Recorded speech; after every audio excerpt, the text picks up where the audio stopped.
ABP आनंद एगिए थाके एगिए राखे with Ajanta shoes कदम कदम बढ़ाए जा। আগামীকাল প্রধানমন্ত্রী আসছেন রাজ্যে। চাকরিহারা আন্দোলনকারীরা তারা দেখা করতে চাইছেন প্রধানমন্ত্রীর সঙ্গে। সুবিচার পাবে সুমনদা? একটু আগে বললেন যে মাননীয় প্রধানমন্ত্রী নাকি টুইট করে লিখেছেন বাংলার মানুষ বাংলার দুর্নীতিতে বিরক্ত এবং তাদের জীবন জীবিকা সব কিছু আক্রান্ত হচ্ছে। খুব ভালো কথা।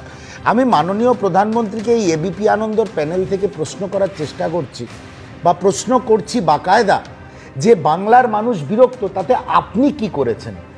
আপনার কেন্দ্রীয় সরকার কি করেছে? এখনো কি করে তৃণমূলী দুর্নীতিগ্রস্তরা খোলা আকাশের নিচে ঘুরে বেড়াচ্ছে? এখনো প্রধান প্রধান অভিযুক্ত যারা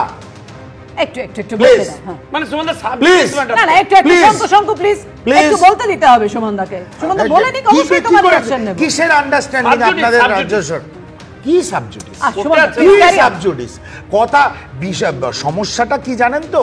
সমস্যাটা একটাই হচ্ছে, আমরা বাংলার মানুষের জন্য ওই কুমিরের কান্নার মতন কেঁদে যাব, আবার পর্দার পিছনে বাংলার যিনি মুখ্য প্রশাসক আছে, বাংলার শাসক দলের সুপ্রিমো আছে, তার সঙ্গে একটা ট্যাসিট আন্ডারস্ট্যান্ডিং রাখবো।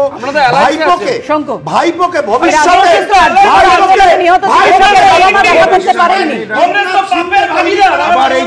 ভেবে রাখুন,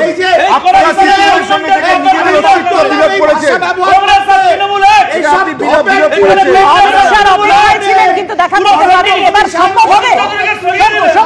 আমরা স্পেসিফিক প্রশ্নে আসি। শঙ্কু, দেখুন, আমার বক্তব্য হচ্ছে কংগ্রেস আজকে বড় বড় কথা বলছে। কংগ্রেস তো directly connected with Trinamool Congress. কিভাবে? আজকে তো এখানে অমিত চৌধুরীকে সরিয়ে দিলেন।